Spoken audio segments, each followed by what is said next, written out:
conflict. In northern Mali, the country is divided de facto into two. In the Democratic Republic of Congo, 120 armed groups, yet it is the busiest airspace in the continent of Africa. Minerals are being taken away to Europe and America. Central African Republic, the same. Libya, the same.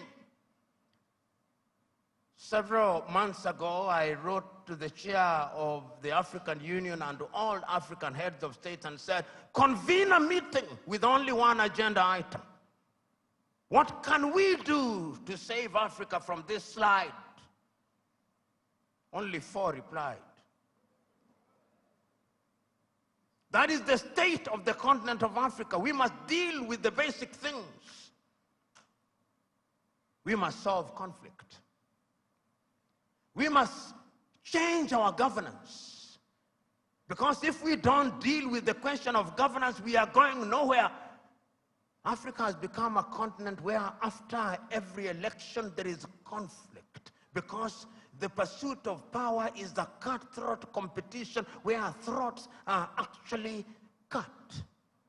And when the SMO was here and he consulted the oracles, he discovered that we have a problem in that direction.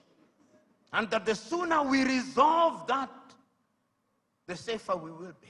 Africa can rise and Africa will rise. But it's not going to rise by prayer and fasting. We must pray and fast, but it will not happen. Because the last time I checked, even those of you are believers, when Abraham was taken from Ur of the Chaldeans and given Canaan, it was not on a silver platter. He had to fight the Canaanites. He had to fight the Philistines. That is the nature of divine instruction. Go ye and subdue the world by the sweat of thy brow. The kitchen where they make manna was closed. Manna will no longer come. Because you must now make your manna.